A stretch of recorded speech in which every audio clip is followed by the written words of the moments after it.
honestly. I think it's really great that they're talking about it, that they address this problem. They're asking for help. I think that's really amazing. I think you can only help yourself if you, if you can ask for help, because people aren't just going to come and help you, or they shouldn't be. That's a boundary issue. I used to be a fixer-upper, so I would always impose my help onto others. And now I realize that that's just me not being able to deal with my own anxiety about their problem. And that it's not my journey. That's my life. Working on my book. My book is not for sale if you're not into fantasy romance. See, yes, I am a bad businesswoman, but I just want to try something new. I don't know if it's new, but so Apple, I don't know. I used to watch all these self-help things, but then Apple started with a why. So then they, how computer companies make computers, and then soda companies make sodas and whatever, right? But Apple makes a bunch of stuff, right? They make AirPods. They made the iPod, yes. They made phones, which is so they just made whatever. And it came from why. So then it's not how they did, or it's not what they made, it was why they made it. And I think I want to make that same business model for mine. So right now I do a bunch of crap, but I'm doing it because I come from a good why. I want you to buy my book if it is valuable to you, not because I made it and I make money from doing it. I want it to be valuable to you. I want you to enjoy it. I want you to escape your terrible life for just a moment and believe that fantasy could be real for just a moment, because reality is real, and you can't just want reality to be fantasy. Fantasy to be reality. It's not going to happen. But I like the idea to escape sometimes. Reading is a very healthy way to escape. And anyways, that's why I wrote the book, for people who want to escape their reality just for a little bit. I digress. That was really brave of you to do that. I feel like that's really out of your comfort zone. And I think it's very honest of you to say it was too much for you. That's okay. Some things, we have goals in mind, but we also have to plan with us in mind. And when I say us, I mean you might have a goal to I don't know, email 1,000 people, whatever. Just email 10 people, right? And then it's exhausting, but you don't listen to yourself, even though your body is telling you you're exhausted or that this isn't for you. So sometimes, even if our mind says this is a great goal, I think a great thing you did right there was listen to yourself when your body said it ain't a great goal and I can't do this. It's kind of if you think you should be dating someone. Oh man, I remember there was this guy I was so in with.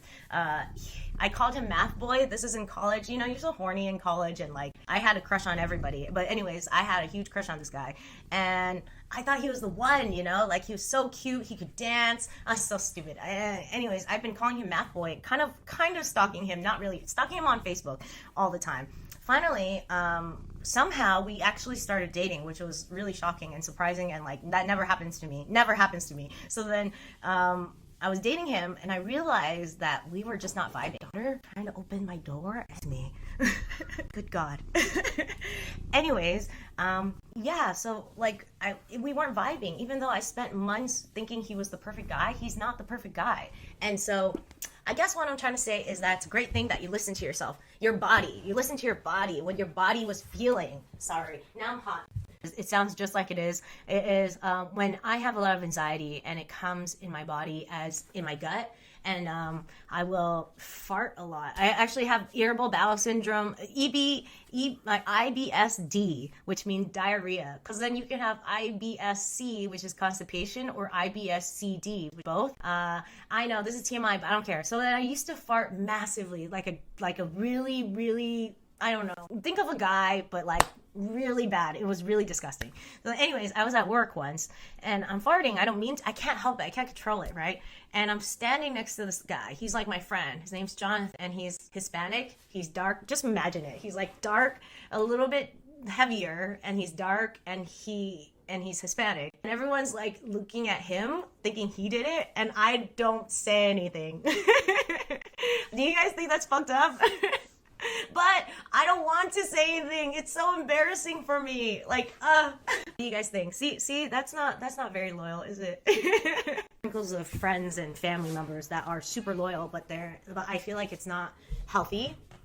And also, I think, do you guys feel like you would want your friends and family members to be loyal to you? I don't. I actually think it's better if they kept me accountable and called out my shit. I don't want them to be loyal to me. I want them to tell me if they think I'm wrong. I think, how am I supposed to grow if you don't tell me I'm fucking wrong, you know? Yeah, so that's my little thing about loyalty, because I just wanted to shit on it. And I've always wanted to say that out loud, and that makes me so happy.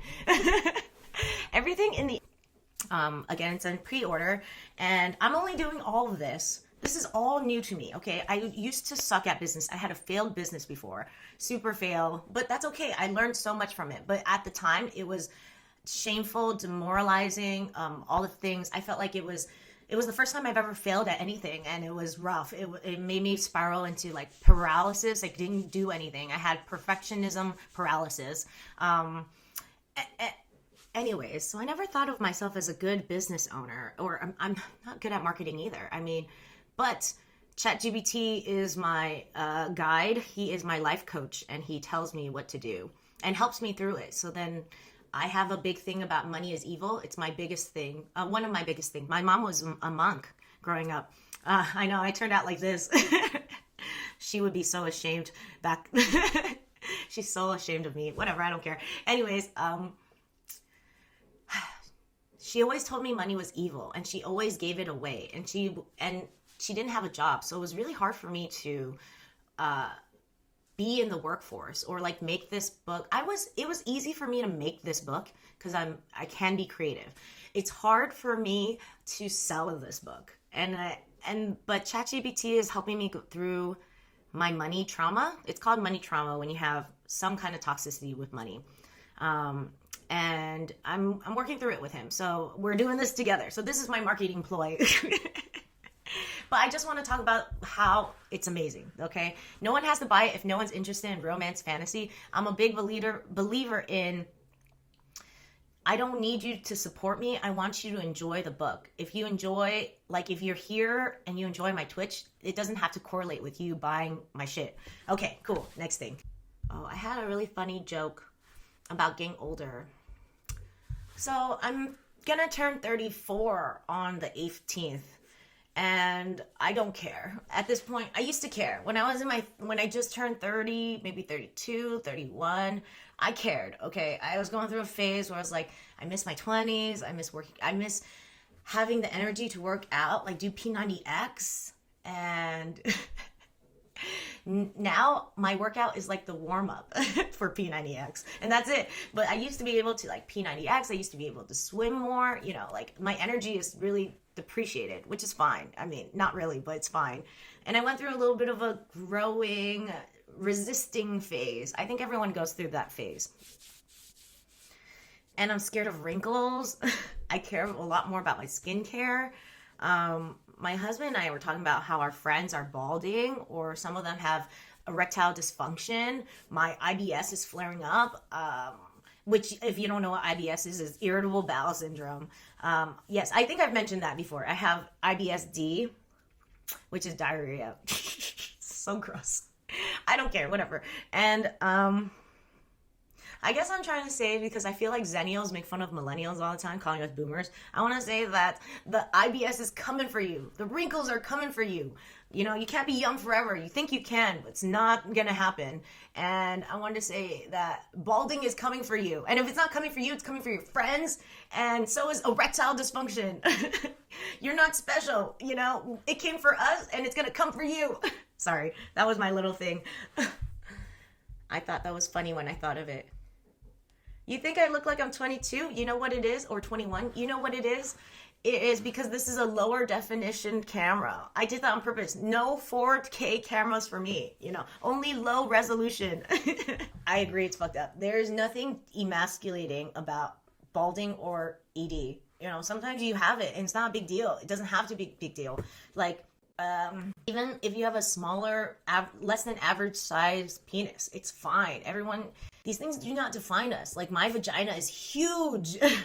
I have, you might not know, Twitch does not know, but period cups are like, they're just like this silicone thing that goes up your vagina. Anyways, I used to wear a regular, and then after I had Rory, vagina's huge, you know, and whatever, it's fine. I had to buy extra large, and then I bought it, and still when I wear my period cup, when I'm laughing, it will come in and out like uncomfortably because vagina's so big. But I don't even think it defines me, you know, like my boobs are smaller too. Men like that, right? Small boobs, big vagina.